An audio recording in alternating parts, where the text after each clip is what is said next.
Bonjour, Patrick, Végétosphère, j'espère que vous allez bien. Planter des framboisiers en automne, planter des fruits rouges en automne, est-ce que c'est une hérésie? Eh bien, on va essayer de vous développer ça et on va vous convaincre de le faire. C'est tout de suite. Shall we begin?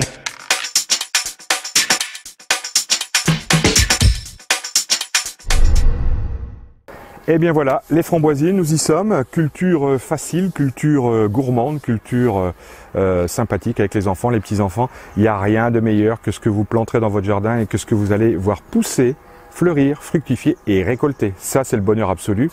C'est un partage de tous les instants, fraisiers, framboisiers et globalement tous les fruits et les légumes du jardin. C'est le bonheur. Alors, concernant les plantations d'automne, essayez de vous convaincre de planter en automne, ben, ça va de soi. C'est du bon sens paysan. Vous allez me dire, qu'est-ce que je viens vous embêter avec ça? Il y a un dicton, et ce dicton, j'adore le citer, c'est « à la Sainte-Catherine, tout bois prend racine ». Et ça, c'est au mois de novembre, donc on n'y est pas. On a encore des feuilles sur les arbres, mais c'est très révélateur. Pendant l'hiver, les végétaux n'ont qu'une chose à faire, ce sont des racines. Donc on pense tous qu'il n'y a rien à faire dans le jardin, qu'il ne se passe rien, que tout le monde dort, que le gazon ne bouge pas, que les arbres ne bougent pas. Évidemment, il n'y a pas de feuilles, il n'y a pas de fleurs.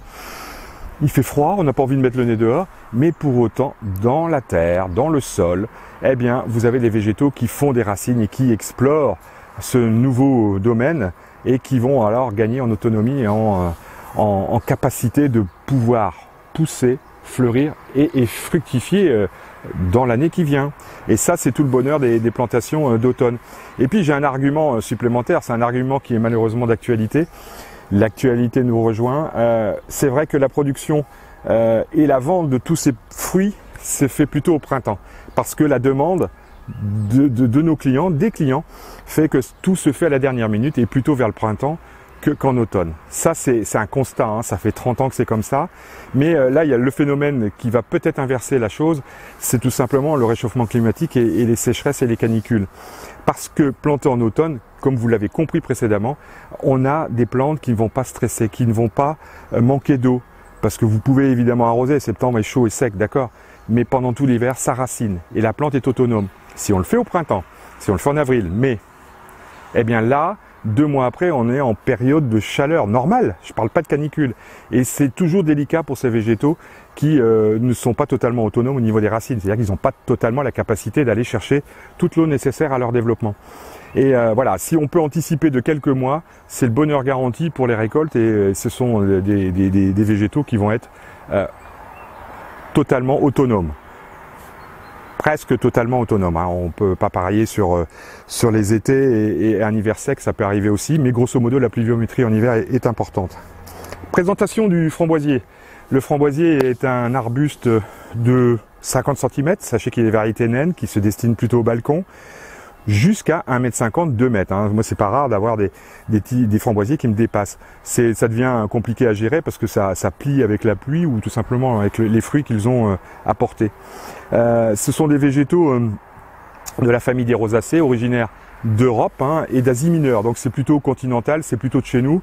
Et ce sont des arbustes relativement faciles. On leur trouve pas trop de soucis. D'ailleurs, c'est facile à planter, c'est facile à cultiver, c'est facile à récolter. C'est ça qu'il faut retenir. Alors, la particularité d'un framboisier, les feuilles sont argentées à la face inférieure des feuilles, le vert est on ne peut plus classique, plusieurs folioles, une floraison qui est plutôt blanche, des variétés remontantes et non remontantes, on va développer ça un peu après. En ce qui concerne la plantation, alors ce sont des végétaux avec un enracinement assez puissant. Donc si vous avez une terre lourde, argileuse, un peu compliquée, il est préférable de planter et de bêcher profondément, d'enfouir du fumier parce que c'est une plante gourmande, hein, on lui demande beaucoup en peu de temps. Incorporation à la plantation ou a posteriori d'un engrais bio. Moi je suis plutôt pour les engrais bio. Voici la photo hein, pour l'engrais bio. Petits fruits, framboisiers, fraisiers, cassis, groseilles, etc. La plantation, on l'a dit, une terre vraiment remuée. On a le droit de pailler, c'est plutôt bien vu parce que la fraîcheur et la consommation en eau sont telles que le paillage va vous permettre de faire des économies d'eau, hein, ça c'est une évidence. La floraison a lieu selon les variétés en avril, hein, en mars peut-être pour le sud, mais avril-mai c'est la floraison. Et on va avoir des récoltes qui vont s'étaler à partir de juin jusqu'à octobre, justement, remontantes, non remontantes. Ce sont les variétés qui remontantes, c'est pas celles qui grimpent, hein, ce sont des variétés qui vont vous permettre d'avoir des fruits de juin jusqu'à septembre, octobre, voire. Alors, ces variétés sont très à la mode parce qu'elles correspondent vraiment à un besoin. On veut de la framboise régulièrement pour pouvoir partager avec les enfants, les petits-enfants. Et ça, c'est quelque chose qui est c'est le plaisir absolu. Pour autant, c'est des récoltes, allez, c'est quelques framboises tous les jours, c'est un bol une fois par semaine pour 2 ou 3 plants. Donc il y a de la framboise à manger régulièrement, mais c'est pas extrêmement productif dans un temps donné.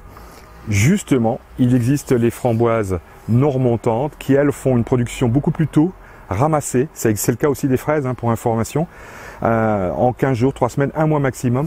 Et moi, j'ai l'habitude de dire que ce sont des variétés qui sont plus proches de celles qu'on connaissait jadis, hein, et qui sont surtout, qui permettent l'élaboration de confitures. Parce que là, il y en a un maximum, un minimum de temps.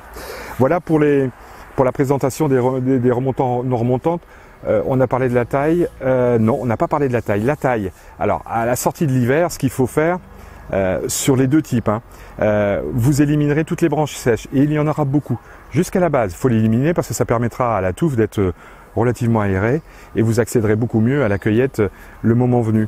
Vous avez le droit de rabattre les framboisiers à 50-60 cm parce qu'à 1,50 m, 2 m, ça devient compliqué et surtout la jeune pousse va pas vraiment se matérialiser, ça va ressortir du sol, voilà, harmonisez tout ça à 50-70 cm et vous aurez de très beaux plants qui fleuriront et qui fructifieront sur l'année.